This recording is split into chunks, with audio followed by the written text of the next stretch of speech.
Hello, my friends. Welcome. My name is Joe. This is the Joe Martino Show.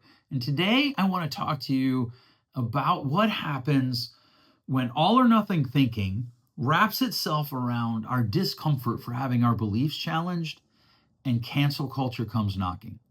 And my guess is all of us, me, you, the person living next door to both of us, does this more than we would ever think. Let's kick it off.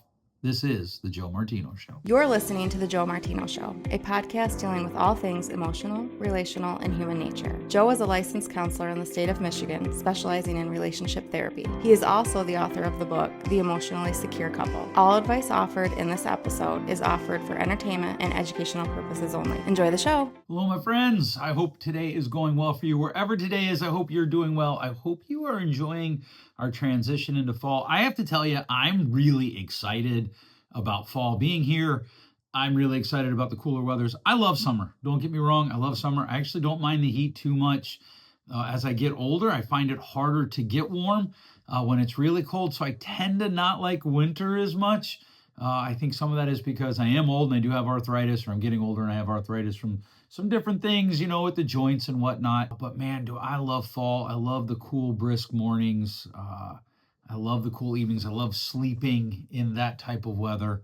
And so I hope that you're enjoying it. If you're not a fall person, I hope that you are still finding some joy in all of that. I want to talk to you today about two things that kind of intersect into this homogenous place where we can have some trouble. And if you heard that drop there, that's my remote that I operate my camera with. This is a low budget podcast production. I'm not high end here. I have a Yeti mic software that was free, and then I have a remote for the camera. All right. So if you didn't hear it, you have no idea what I'm talking about, and that's fine too. But I want to talk about two things today that are they intersect for us in a way that I think they actually hurt our growth, and they have hurt my growth in the past.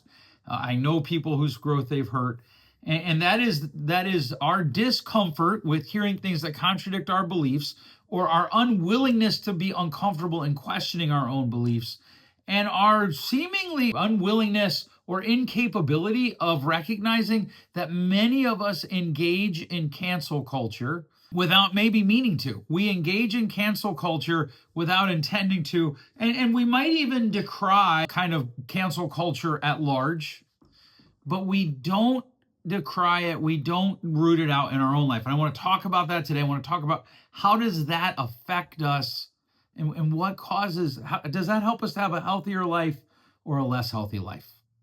And that's today's episode right there. In 2 minutes, we can stop. Of course, we're not actually going to stop right there, but who knows? Maybe today's episode will be a little bit shorter than normal. We are going to talk about the reality that often I see people who hate cancel culture, but they engage in it. And what I mean is they're not for like, oh, I wouldn't go eat there, or we should totally, deplatform this person.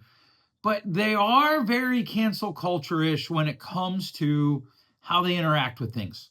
I was talking to somebody not that long ago, and just a little while ago, we were talking about how when he makes a quote, when he quotes someone, now not statistics, but when he quotes someone, he won't use the person's name anymore until the people he's talking to interacts with the quote, because he has found that people tend to be so biased towards figures that he might quote someone that they don't like, and then they're going to disagree with the quote simply because he quoted someone that they didn't like, that it came from someone they don't like. They're not going to disagree with it based on its own merit, and he finds that to be problematic. If you take that out a little bit further, it goes the other way, right? People tend to agree with things that are said by people that they agree with. So if they really like Trump, they're going to agree with what he says, and they're not going to question it. It's one of the most frustrating things I find about politics. I used to know a guy who really, really disliked President Obama and really, really liked President Trump. And we would talk somewhat regularly, and I would bring up problems with, that I had with Donald Trump's policies. And he would be like, well, he clears his throat. I don't feel that he's the best moral person, or he's not the ideal candidate, but he's better than the alternative. And before you come for him, right, we'll call him Frank, let me tell you about Steve, who I talked to who was all about voting for Kamala Harris. And when I brought up some of her policy issue problems, some of her character issue problems, same thing. It was just reverse. And the problem with that is our brains don't like nuance. Our brains don't like nuance. Our brains like clean, simple, solved. Our brains like things to be neat and tidy, solved. If we get caught in a problem solving loop, we've talked numerous times about the problems that come with that. This can be one of the reasons that we have sleep problems, right? If we go to bed and we're trying to solve a problem, our brain can keep chewing on it. And as our brain chews on it, what happens is we lose sleep. And we have all sorts of strategies for that. Write all your problems down, write down all the solutions, all those things.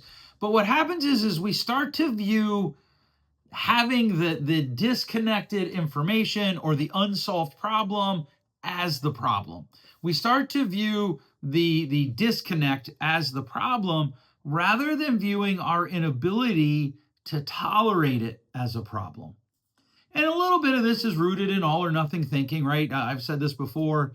If you and I agree on about 60% of stuff, I'm okay being friends. If we're going to be close friends, we probably have to be closer to 80. But I can hang out with anybody. I'm going to do an episode on the holidays coming up. I've already had, 6, 7, 8 emails about like, hey, holidays are coming. How do I talk to my family and tell them I just don't care about their political views, while simultaneously wanting them to hear mine? No, they don't say that. Some people believe that. But we're going to talk about that. Like, I can have that conversation. And, the simple answer there is you don't have to tell them your views or even ask them questions that are clearly leading questions. I think one of the reasons that the Socrates method, how would you say the Socratean method, gets a bad rap in modern society is we don't ask questions that are actually asking questions to further our understanding of the person's opinion. We ask questions to lead them into some sort of trap so that we can tell them why their opinion is wrong, why we disagree with their opinion. And that can be problematic. But here's the question. Could we increase our capacity to tolerate inconsistencies? Can we increase our capacity to live in tension? Which, if any of my clients listen to this, they can't tell the people that, well, they could. I can't. But my clients, I tell them this all the time, and a lot of them are like, oh, I hate that phrase. But it is the key to you being free. It is the key to freedom for you.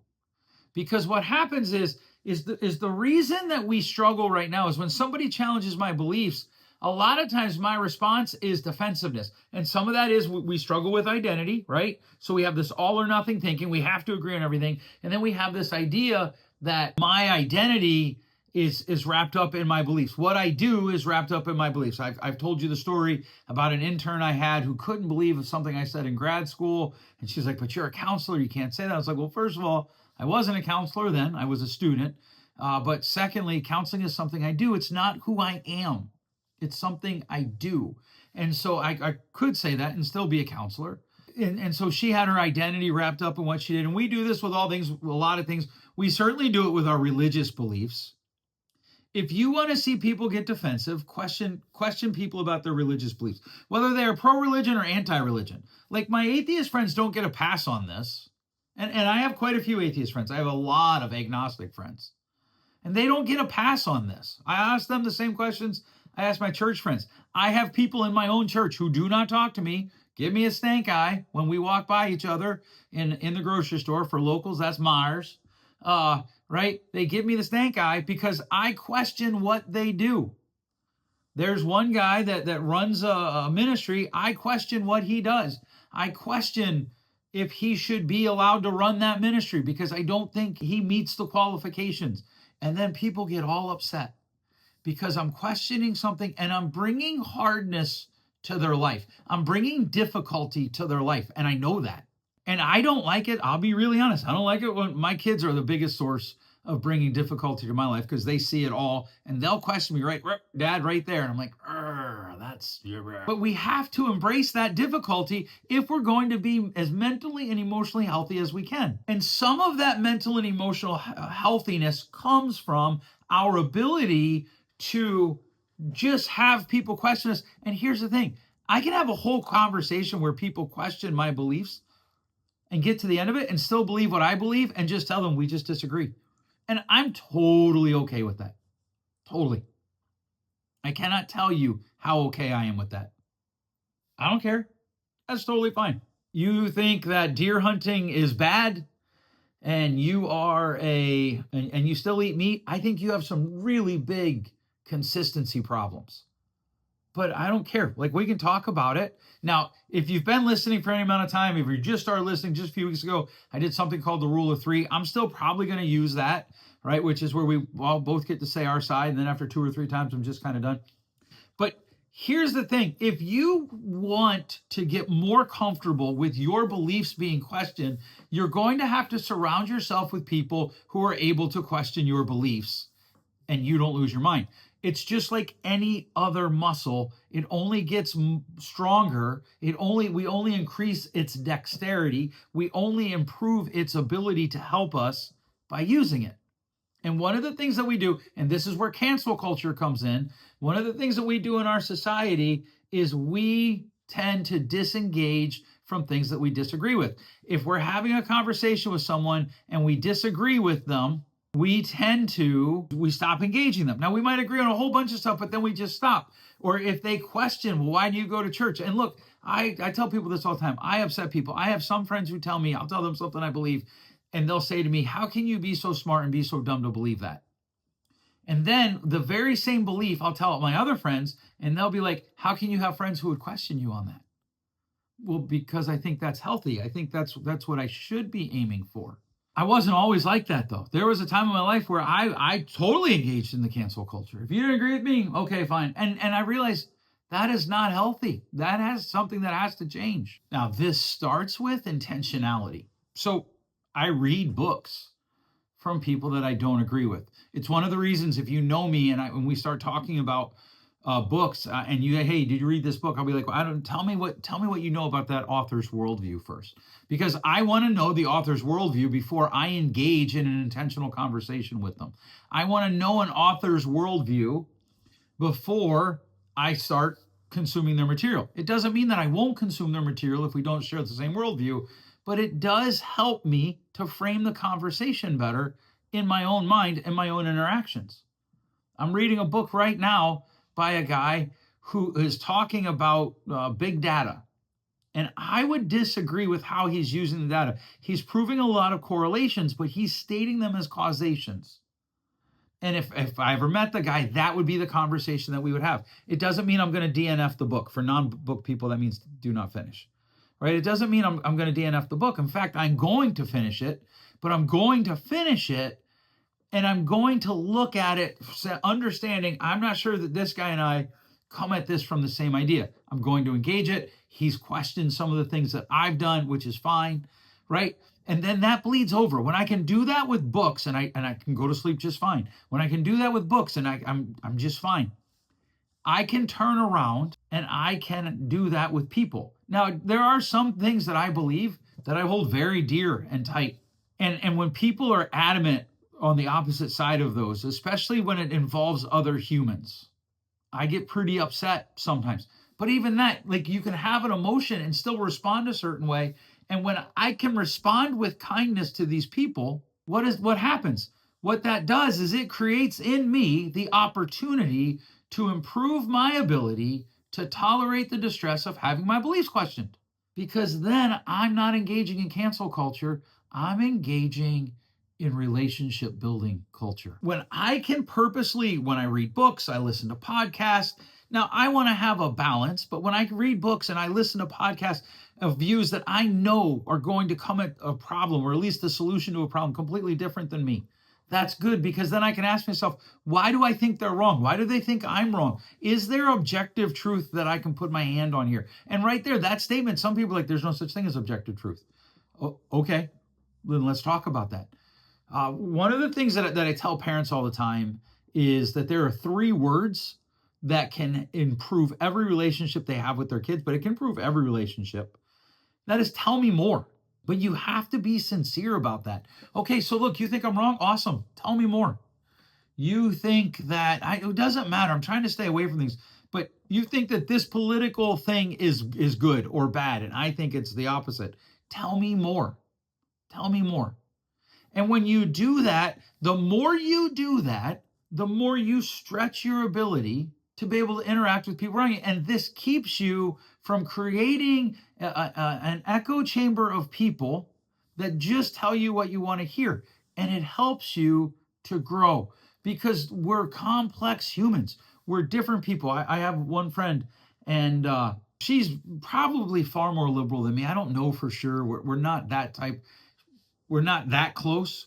But one of the things I commented to her one time, I was like, man, you are really inclusive in the people in which you hang out with, which I find refreshing because a lot of people who hold some of your worldviews are not very inclusive at all. There is this terrible temptation to call people them and us us. We create this us versus them environment, right? They're the bad guys, we're the good guys. And because they're the bad guys and we're the good guys, I don't have to interact with them. And we can dehumanize them. And there's a problem with that. So look, I'm happy to have almost any conversation. I won't do it on Facebook too often. I won't do it, out in public too much. I probably have a rule of 1 or 2 there. But I'm happy to have any conversation. I'm happy to tell you what I believe, and I'm happy to listen to why what you believe. I'm not all the time happy to do that, but I should be. Now, there is a level of self-awareness that has to happen here, and you need to understand how these interactions are affecting you and when is a good time and when is a bad time. But here's the thing, that isn't unique to this. My wife and I will have conversations, and one of us will bring it up and we'll be like, hey, is this a good time to have this conversation that is probably going to be difficult, or would there be a better time? Because life is hard. But I think in one of our efforts to make it less hard, what we're doing is we're actually making it harder because we're just cutting people out of our lives that don't agree with us. We're cutting out the conversations that don't agree with us. We're taking criticism of what we do and we're making it criticism of who we are.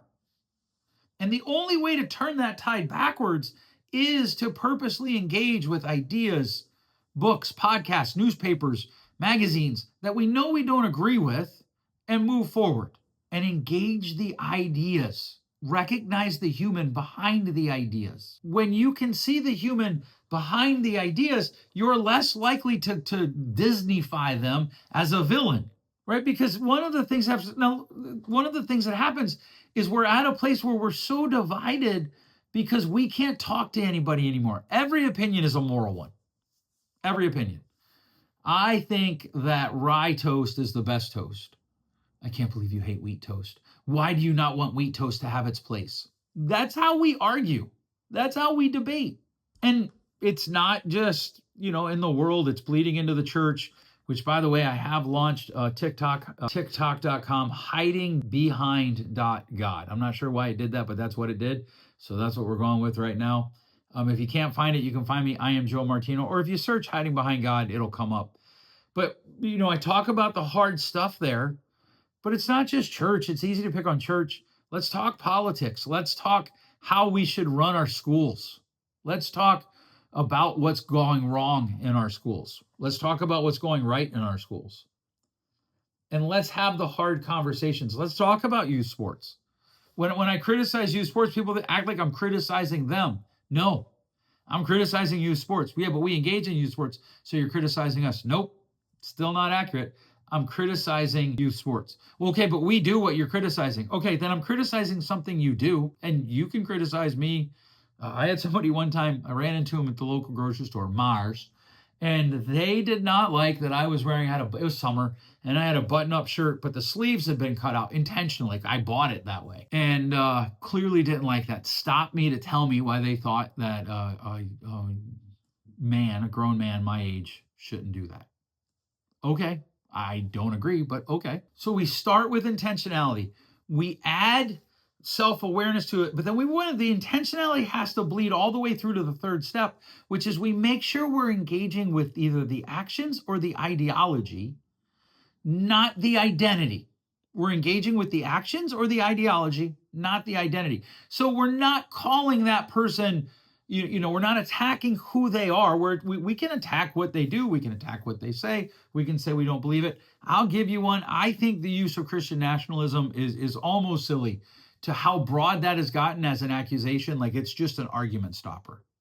So when people use that, I tend to push back really hard on that. What do you mean by that? What do you mean that this person's a Christian nationalist? Oh, it's just that they like Donald Trump and they claim to be a Christian, and Donald Trump claims to be a Christian, so you don't agree with him. Okay, well, Joe Biden claimed to be a Christian, and there are people that don't believe he was a Christian. Was that Christian nationalism? And almost invariably, they tell me no. And I will almost invariably say to them, okay, then you don't actually worry about Christian nationalism. You just don't like conservatives or Republicans or Donald Trump. And that's okay. Just own it. Just own what you actually don't like. And your world will get better. Now, here's the thing. A lot of those people get mad at me and they don't talk to me anymore. You have to be okay with that. Or people tell me, the other day I had someone tell me sitting in my lobby, I need to buy feminine magazines for my lobby. I didn't even know, like I was like, okay, well, what would those be? And so she told me, I was like, well, if it helps, we don't actually buy these magazines. They just show up. Oh, really? I didn't. Yep. Now, younger Joe might have gotten really defensive at that. Like, what the heck's your problem, lady? Shut up. Let me alone. But now I'm like, okay, well, let me find out what it is that she actually wants. And the truth is, I'm not going to spend money on feminine magazines. But if the magazines that are coming currently stop coming, I'm not going to spend money on them either. I have people tell me I'm wrong all the time. My wife tells me I'm wrong. She actually, one of my TikTok videos, she was like, I don't think I agree with you on that. Okay, cool. Let's talk about it. The more you do this, the better you become at tolerating behaviors, at tolerating beliefs, at tolerating things that you actually don't agree with. And that actually gives you the opportunity to then talk to people more. Now, not everybody's going to like it. People are going to get mad. That's okay. But what are you going to do? How are you going to engage whatever it is that the ideology is running? You want to make sure you're engaging with the person's ideology and actions. Intentionality, self-awareness, proper engagement. All right. I hope that you like this today. I hope that this was helpful. Would you do me a favor and share it with some of your friends, please? I'm trying to get this book published. The more people I can share this with, the better. The more people that hit subscribe and like, the better. Give me a review in the podcast store, whatever works for you. I know you're busy, and I know you could have spent this time with anybody. Thanks so much for listening. We'll catch you next week. Thanks for listening. If you enjoyed today's show, please share with a friend. And hey, give us that rating in your podcast store. Until next time, change possible.